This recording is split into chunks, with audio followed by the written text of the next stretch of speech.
Okay, starting with the coxal bone. So reviewing the 3 different regions. So from the acetabulum up, this whole flared region, this is your ilium. So if I, let's say there was a sticker here and I said region, okay, or portion of bone, try to be specific here, you would know that I'm asking for this whole portion of the bone. This is the ilium, okay? Now, below the ilium, below my finger, there are 2 other regions, and it's divided in half this way. Okay? So the way that is helpful is to look down here, look for identifying features. You have a big hole. What's the name of the big hole, since we're looking at it? Obturator foramen. Okay. On either side, look at the bone. One side ends fairly bluntly, and it's you know, maybe a centimeter thick or so. Nice blunt edge.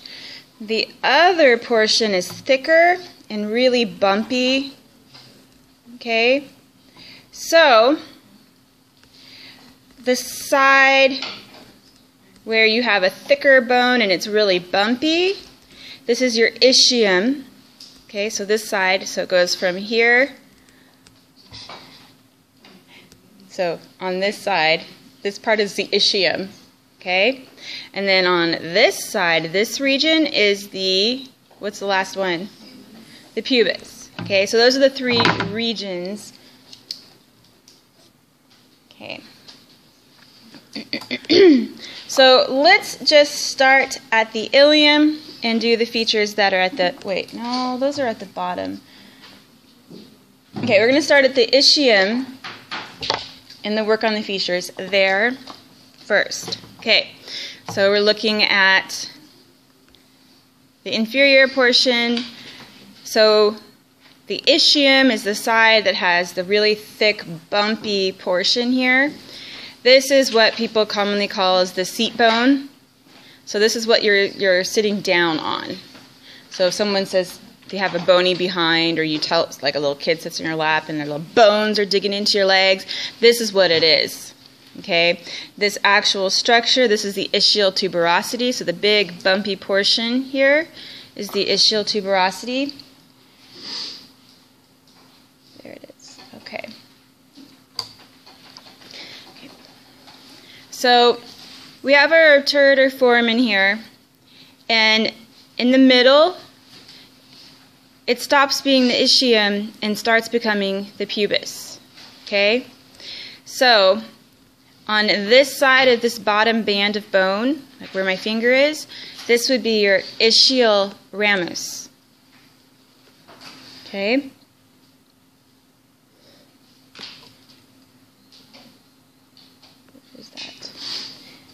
Okay, and since we're talking about, no, we'll stick with ischiums, sorry. Okay, so we have the ischial ramus, ischial tuberosity. I'm going to kind of tilt the coxal bone so you can see a little bit better. So above the ischial tuberosity, you see a little spine, kind of move up. You have a spine here, this is your ischial spine. So if you take your finger and you're on the ischial tuberosity and you run along the edge, notice there's a notch before you get to the spine. This little indentation or notch, this is the lesser sciatic notch. So from the lesser sciatic notch, you hit your ischial spine. Then if you continue up, there's a big giant, this is a big notch here. This is your greater sciatic notch.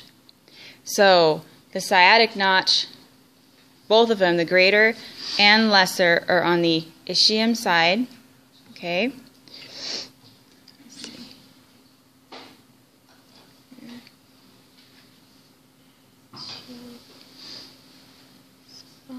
Okay, ischial body. So, just as a recap, right around this region is the ischial ramus, ischial tuberosity. Up, I want to make sure I say it in the right spot. Okay, above the spine, this portion of bone here, this is the ischial body. So it's kind of between the ischial spine and the greater sciatic notch. This band or this portion of the bone is the ischial body. Okay, so if you have a sticker right here, it's asking for ischial body.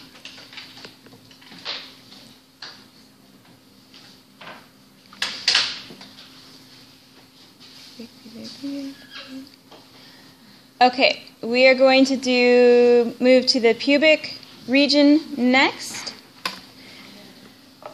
or the pubis. Okay, so again, looking at the bone. By the way, is this the medial or lateral view of the coxal bone? How can we tell? This acetabulum should be, what does it articulate with? The femur. And so think about your leg, your femur. You have the head of a femur. The head should be facing which way? Medial. Okay? So if we're looking at where the head articulates, the femur, is this the medial or lateral view of the coxal bone? Lateral. Okay, so this is facing out, the head of the femur fits in. Okay, so we are looking at the lateral view of the coxal bone. Okay, so we're going to focus on the pubic region now. So we'll start down here below the obturator foramen. Remember, this is the ischial region, ischial ramus. On the other side, this portion of the bone is the inferior pubic ramus. Okay, then if we go above this band of bone here is your superior pubic ramus. Okay, so for the pubic you have inferior and superior.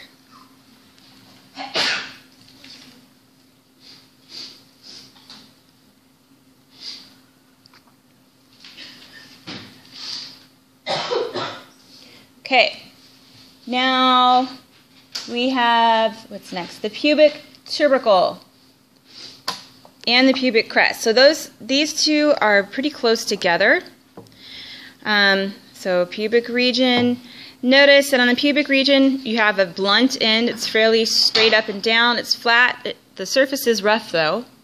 This is where you have a synchondrosis. Remember that from yesterday? I know it's probably a little too soon. So you have a fibrocartilage pad that connects this pubic bone or this coxal bone entirely to the other coxal bone.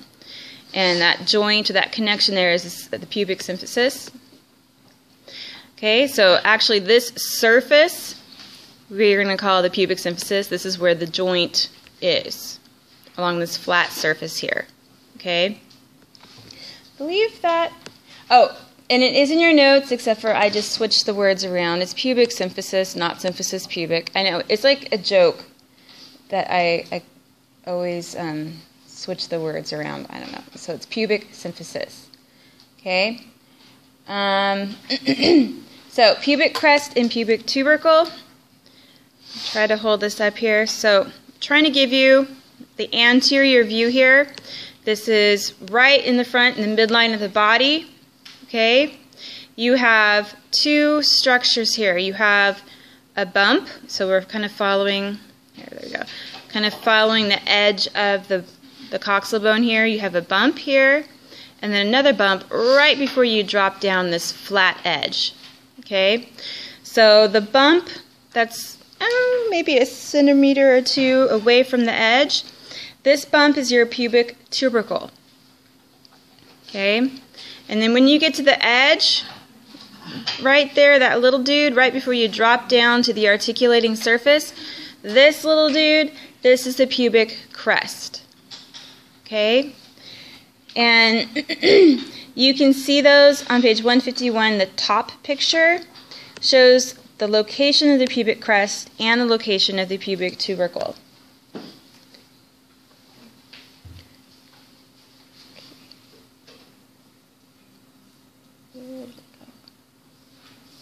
Okay. All right, now we're going to move to the ilium. So the large flared superior portion of the coxal bone. So again, we're looking at the lateral surface here. So let's see, do we have it on our list? We don't have it on our list. You lucky ducks. Okay.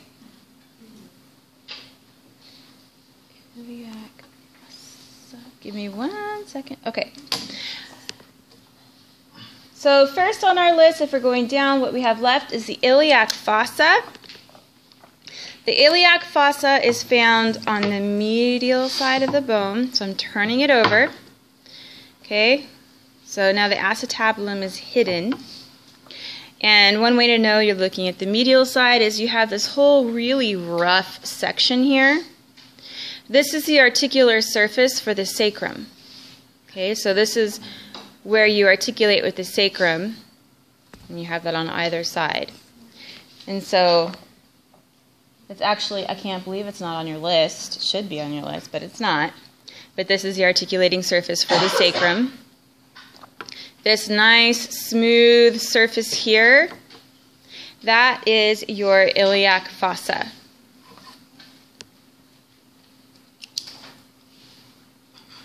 Okay, then the next structure we're going to do is the iliac crest.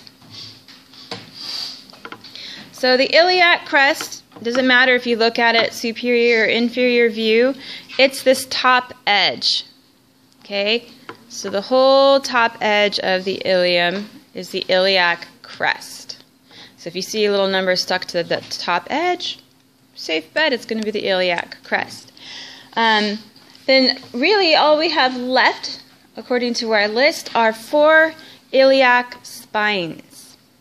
Okay, so you're going to need to find a way to remember which side is anterior and which side is posterior. One way that helps me, excuse me, is that this rough articulating surface helps me to remember this is posterior. This is facing towards the back where the sacrum is. Okay, so this side is posterior, therefore this side is anterior. That's one way to remember. Okay, so we're going to start with our our anterior spines. Okay, so let's start at the top. Excuse me. Iliac crest. We're moving anteriorly. We come across our first spine. This is our anterior superior iliac spine. We drop down and hit the next spine. This is our anterior inferior iliac spine. Okay, so if we go back up, go along the iliac crest, we'll switch fingers here. Now we're in the posterior view. Here's our articulating surface. This big bump here is our posterior superior iliac spine. Then we drop down into the smaller bump here. This is our posterior inferior iliac spine. Okay, so it's named for location. We just need to make sure we're very clear on anterior versus posterior, then you can infer which spine it is. Okay.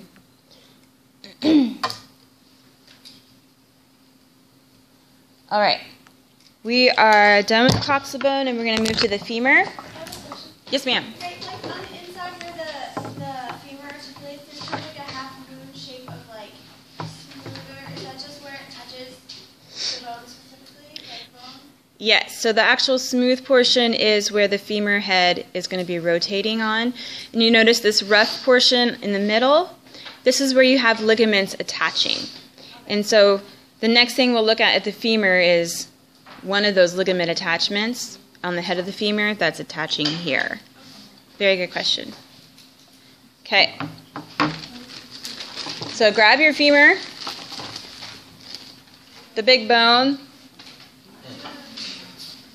Or grab your own, not each other's. Okay.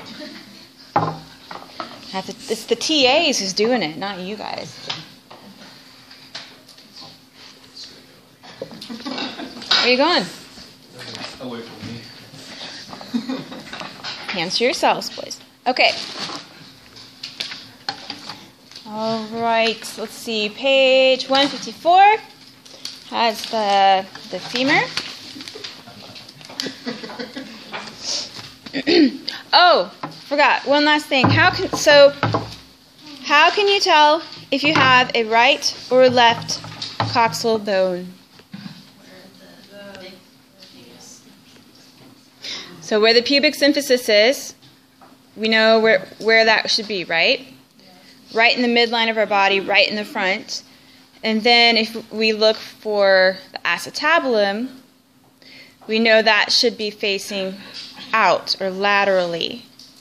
So for really quick, take your coxal bone and see which side it fits on for your body. So take a minute there. Remember, the obturator foramen is inferior.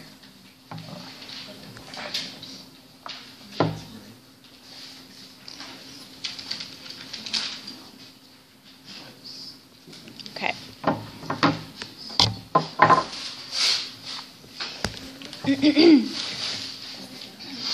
Okay, so we're moving to the femur now. So we're going to start really simple. Hold up your femur and point to the head. Okay, good. That's a nice, easy, obvious one, huh? So the nice round head.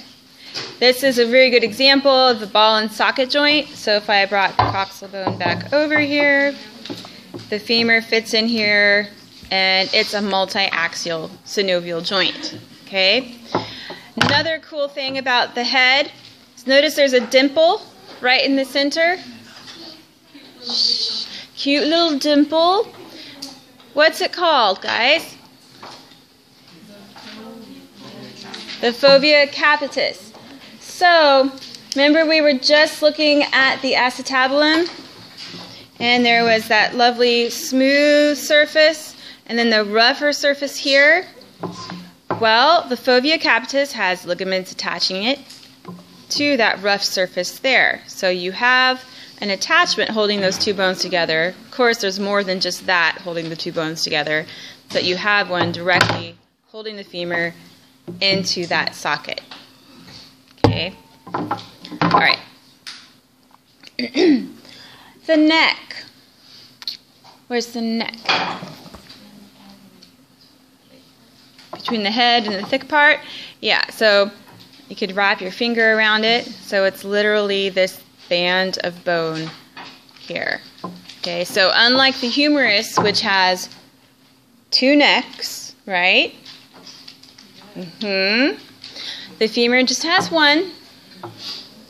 That was a hint. Okay, so I'm going to show you anterior view.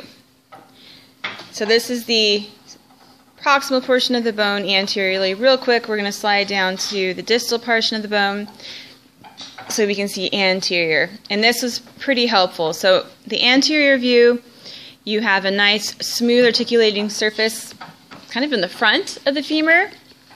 Okay, what do you think is going here? The what?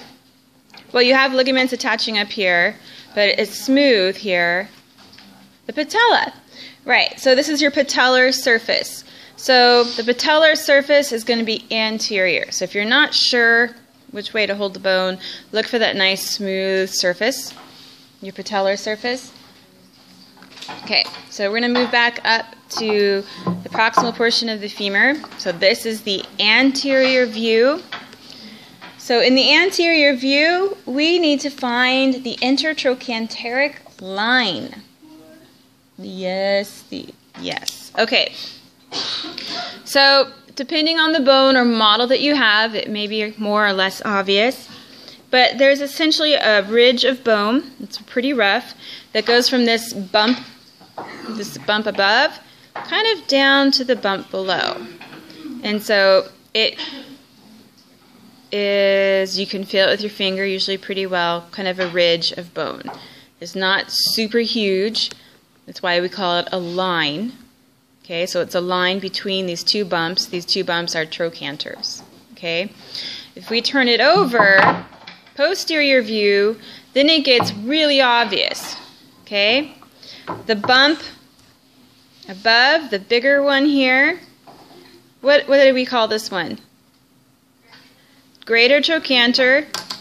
Then the little dude below is our lesser trochanter, and this ridge of bone that connects the two is your intertrochanteric crest. So that literally means the crest of bone between the two trochanters. And so it should be really obvious ridge of bone. Very different than on the anterior side where it's not as obvious. This is your intertrochanteric line. On the posterior surface, it's a very large risen crest. Okay.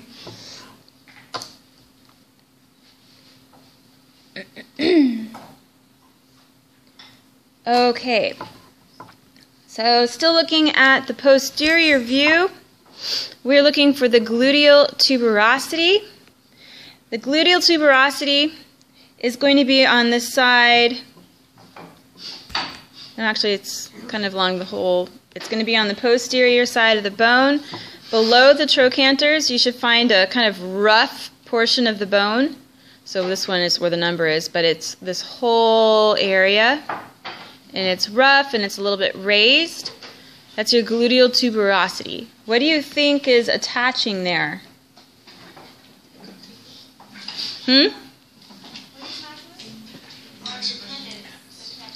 Tendons that are attaching what set of muscles do you think?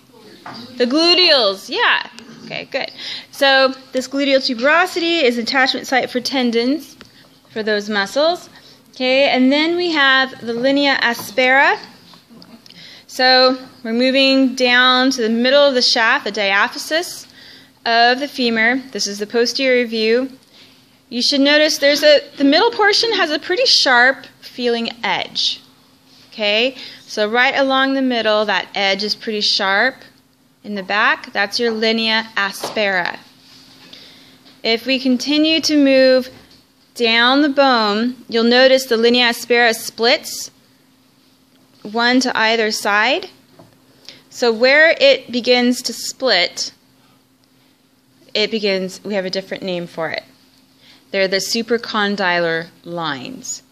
Now, your book specifies medial and lateral. You are lucky. You don't have to say medial or lateral. You just have to be able to recognize that when it splits, these are both supracondylar lines.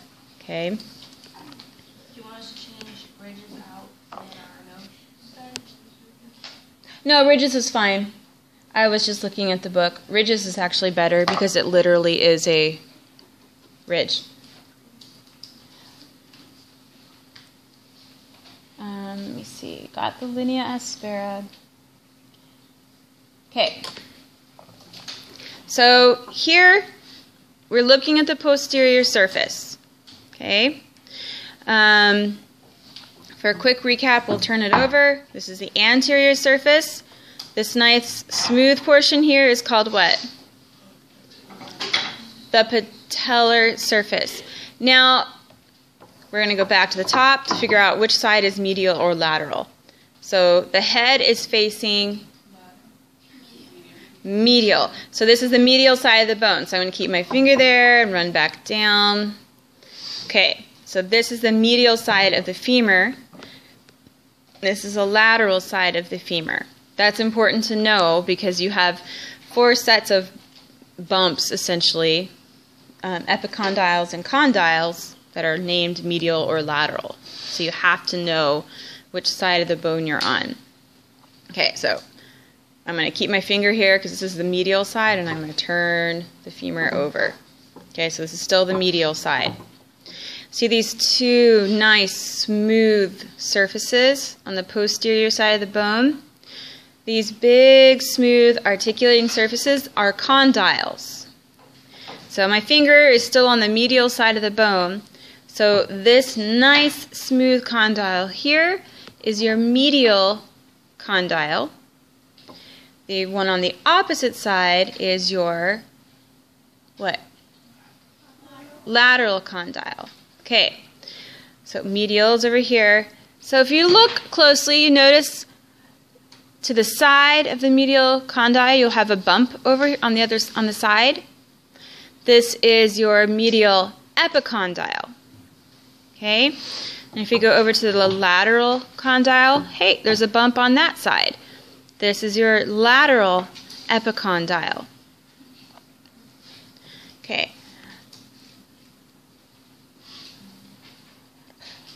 Where is the popliteal surface?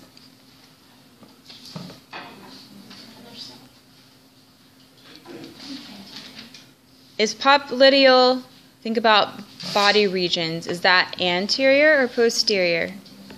It's posterior. So we're looking at the posterior view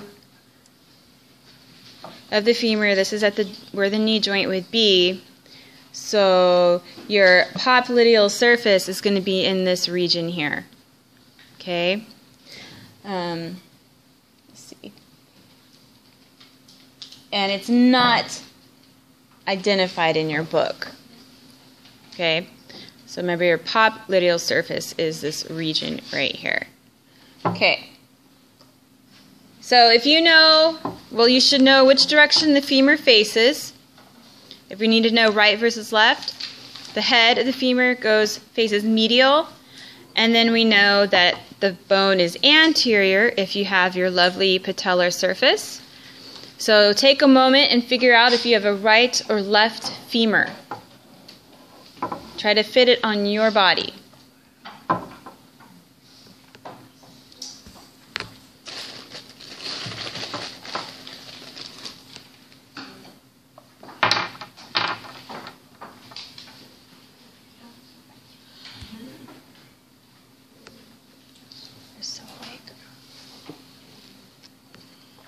Okay, we are going to look at the patella. Okay, so first of all, you need to be able to know the difference between the anterior and posterior surface. So here is one side. Okay, we see that's rough. I'll turn it over, and it's pretty smooth on this side. So the smooth surface, would you say that's anterior or posterior? Good. So this is the posterior surface. This surface it's rough. This is your anterior surface. Your patella is basically embedded in a tendon. Okay. So all these rough spots are attachments for that. Okay. Then you need to be able to determine medial facet versus lateral facet. And that can be a little more challenging. So when you are looking at the patella, one way that kind of helps is I put it up on end. So I'm looking down. This is a superior view. See how one side is it's shorter, it's angular, and the other, it's bent this way, and it's longer, and it's wider. Whoops, focus. Okay, so you see that difference there? So the surface that is smaller, that smaller surface, so the smaller surface is for the medial facet. Okay? The larger surface is for the lateral facet. So if you know anterior versus posterior, and that the smaller surface, focus, come on, focus. Smaller surface here is medial. You should be able to determine right versus left. Okay? So for example, I'm holding this patella. It's facing anterior. This side has to be medial, so towards the inside of my knee. It only works on one side. It would only work on the left side for me. So if you do have a patella, try to figure out, determine if you have right or left, and share it around, because that's an important one to know. There will be a patella on the practical next week. Okay? So you do need to know how to do that. Okay, we're going to move to the tibia. And I think